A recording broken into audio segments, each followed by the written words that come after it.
అదే RTV app వార్తల్ని క్షణాల్లో చదివే అవకాశం ఉంటుంది. ఒక న్యూస్ పేపర్, ఒక టెలివిజన్ ఛానల్ మీ చేతుల్లో ఎప్పుడూ ఉంటాయి. తెలంగాణలో మరి కాంగ్రెస్ ప్రభుత్వం వచ్చిన తర్వాత గత ప్రభుత్వంలో కేసీఆర్ గారు మరి పాలించిన ప్రభుత్వంకు మరి ఇప్పుడు రేవంత్ రెడ్డి గారు పాలించే ప్రభుత్వానికి తేడా అనేది మరి కళ్ళకు కొట్టొచ్చినట్టు కనబడుతుంది.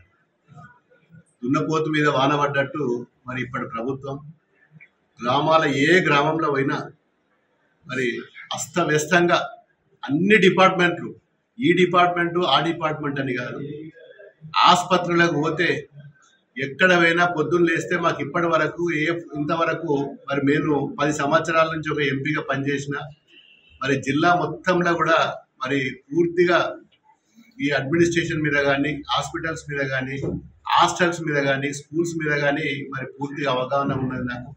మరి అప్పటికి ఇప్పటికీ తేడా మరి బ్రహ్మాండంగా కనబడుతున్నది. ఏ రోజు ఏ ఊరికి పోయినా పొద్దున్న లేవంగానే సార్ మా ఊర్లో 10 మందికి డెంగ్యూ వచ్చింది, కలరా వచ్చింది, ఎవరైనా పట్టించుకునేటోళ్ళు లేరు, మరి ఆసుపత్రిలో పోతే డాక్టర్లు పట్టించుకుంటలేరు, టాబ్లెట్లకు డబ్బులు లేవని చెప్పి మరి బయట మెడికల్ షాపులలో కూడా మేము డబ్బులు పెట్టి సొంత డబ్బులు పేదోళ్ళం సార్, ఇంట్లో నలుగురం ఉంటే నలుగురికి జ్వరాలు వచ్చినాయి, మరి పట్టించుకునే నాదులు లేడని చెప్పి మరి రోదనలు కనబడుతున్నాయి ఏ గ్రామం పైన.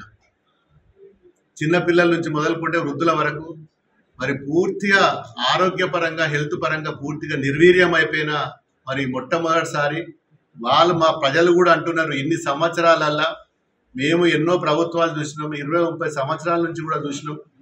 మరి గతంలో ఉన్న టీడీపీ చూసినాం, కాంగ్రెస్ చూసినాం, టీఆర్ఎస్ని చూసినాం. మరి ఇప్పుడు ఉన్న కాంగ్రెస్ మరి ఈ ప్రభుత్వము పొద్దున్న లేవగానే టీవీల ముంగట పడగొట్టుడు, కూలగొట్టుడు తప్ప మరి ఏ ఊర్లో కూడా పట్టించుకుంటలేదు.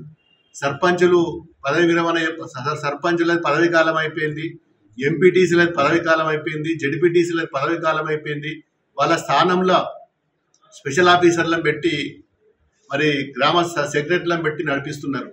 ఏ సెక్రటరీకి ఫోన్ చేసినా, స్పెషల్ ఆఫీసర్కి ఫోన్ చేసినా ఒక మోరి లేదయ్యా, హాస్టల్లో పిల్లల దగ్గర మోరి లేదు, దవాఖాన దగ్గర రుగ్మతులకు దోమలు వస్తున్నాయి, మరి గడ్డి మందు లేదంటే మా దగ్గర ఒక్క రూపాయి లేదు సార్, మరి మా చేతులు ఏం లేవు, మేమే అప్పులు తెచ్చి మరి ఇప్పటిదాకా నడిపినాము.